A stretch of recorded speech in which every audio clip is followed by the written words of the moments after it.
Alright, Dwayne Outdoors here, guys. We went and cleaned them. This nice batch of bluegills we just got.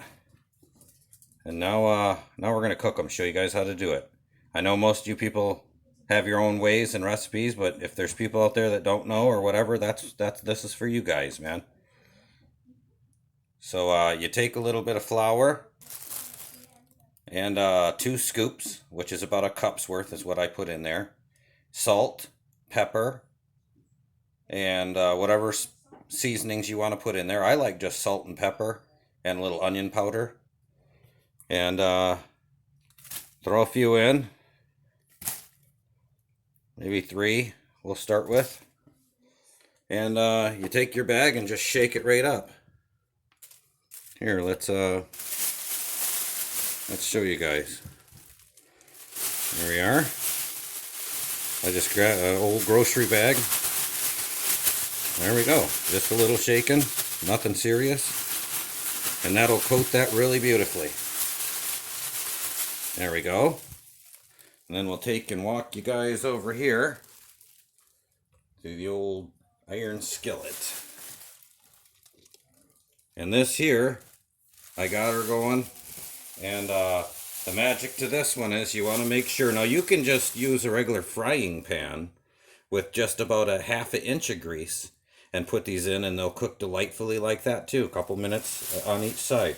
This has a little, I just had this set up, so I'm going to use it. It'll work fine. And what you want to do is you got your beautifully coated fish, and you just stick your tail in.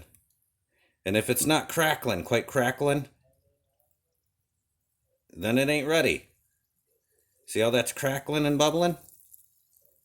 Okay. So that's ready to go. That's what's telling us. So we throw her in there. And you don't want to dump a bunch of fish in, because you'll cool down your oil a little bit. Don't do that. Nice and slow.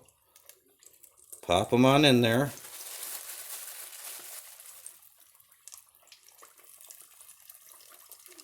And there we go. And then you just proceed with more fish. We'll put in 2-3 more and keep on going. Now we'll let these cook until they'll start floating. When they're ready, you can flip them and make sure both sides are evenly brown.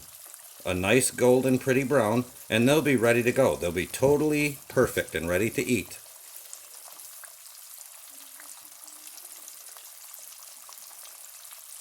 I always love that sound. A cauldron of yumminess. I would have cleaned those out in my garage when I cleaned the fish earlier, but had a little incident with the old neighbor dog, but that's okay. Think we got it figured out now.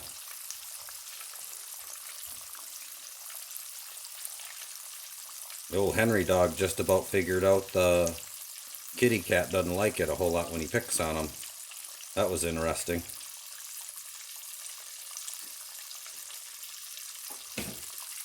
Yeah, I caught these just an hour before dark.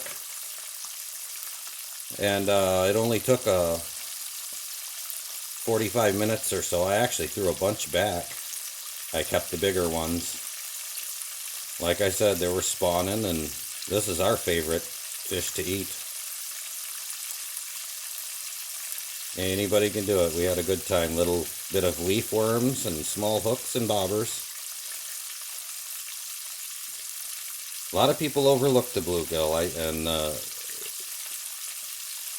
crappie and perch, and I just love all of it.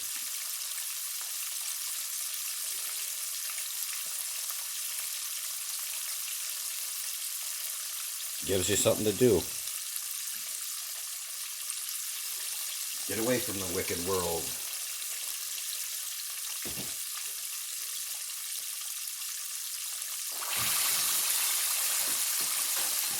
I've been joking around doing a little of the short videos and stuff, just kind of goofing with it because it's a new thing, and I don't know if you guys have seen any of them or not, but it's just something fun to do. And the surprising thing is on the analytics on my channel, I had 4 or 5 countries, but now I have about 15 countries. I said thanks to a couple, but it's crazy.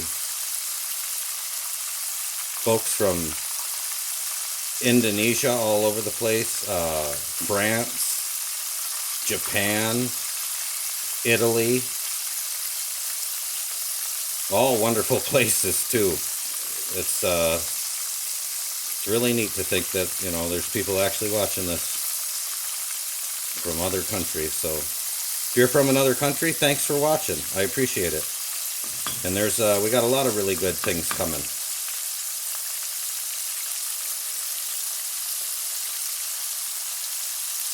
Write me down in the comments. I would like to hear some of you guys' recipes too. I'm always looking for new recipes, me and the family. We're very open-minded when it comes to the wild game and fish and everything. We've tried a lot of really neat things. I got a couple of Asian style recipes that I really like to do with these bluegill. Pretty neat. Look at that though, see? It's starting to get there.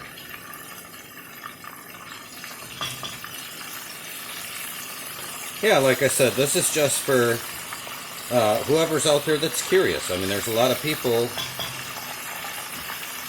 they don't know, and I think it's important that some of us not only fish and be responsible with all the laws and things, but it's also a responsibility to show people how to. I know I'm very thankful that I grew up with a lot of folks that taught me a lot of things. And I'm still learning.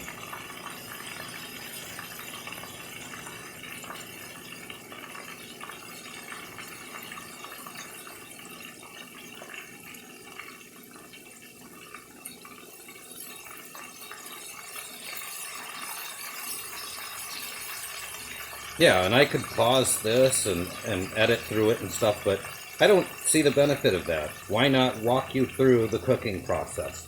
Show you the whole thing. It's, you know, just like cleaning them, it's minimal effort and very, very rewarding. It's very worth it. When you're done cooking these properly, the fish literally, the bones fall right apart. They come right off of the fish and you're left with just tons of meat. You'll be surprised at how much meat you get with a bluegill. Or any panfish if you do them properly, for that matter. And we're just looking to golden them up.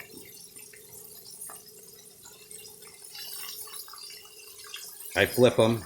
See, notice how I'm flipping them. Flip them around, let them do their thing. That oil, I guarantee you, is at about 350. That's where you want to be, 350, 375. Don't go much hotter than that. If it starts to sound really aggressive, well then turn it down a little bit. For sure, you want it to have a nice bubble, but you don't want it to get excessive.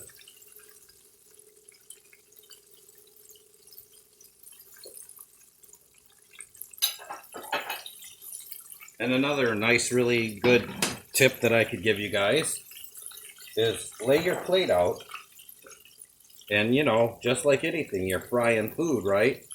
Well, put you some paper towel down, and when you're done cooking, put them on there, and they'll, you know, all that grease will grab right a hold of it. Because it's not a really greasy way of cooking this fish. Once you're done, it'll be a really good process if done properly. If your oil temperatures are right and everything, you won't have a greasy fish. But that's important. Yeah, they're starting to come around pretty good now. Real close. Almost where we like them. And when you're taking, my kid loves the tail. That's the favorite part. It's kind of tastes like a potato chip, salty and peppery and real tasty. And they just crunch right up. They're really tasty. They're starting to smell really good. Smells like a really high-end fish restaurant. Yeah, now you hear how they're slowing down. This is why I wanted to go through the whole process. You hear that? Subtle difference. That's telling you right there, okay, I'm about ready. It'll it's a little alarm clock. We'll flip this one around and take a look. Yeah. Now, if you let them go a little bit longer, you're just basically doing it for a little more color, which is fine. I roll them a little bit more. Beautiful. Look at that. Look at that. The color is amazing. Beautiful. We'll just sit him over here, right on the paper.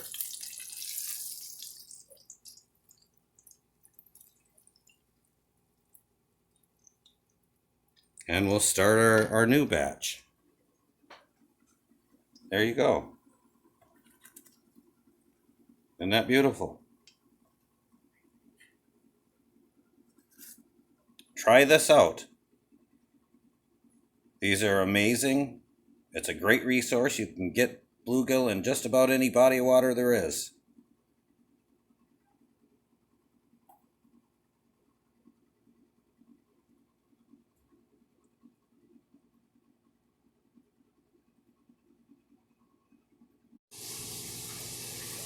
All right, folks, so here we have it. These are them bluegills that I just fried up for you. And we're going to go ahead and do a taste test and show you what the meat looks like. It's very hot. Look at the steam coming off of that. But look at how white that meat is. Absolutely perfect. Now, the little tails. They're just absolutely crispy. Tastes like potato chip. Salty, tasty. Firm meat. Very, very nice firm meat. Oh, that's hot though. Alright. I've been eating them since I was 5 years old, man. They're really good. That's as good as any fish you'll get from any restaurant. Alright, this has been Dwayne Outdoors, man. Thanks a lot. I appreciate it.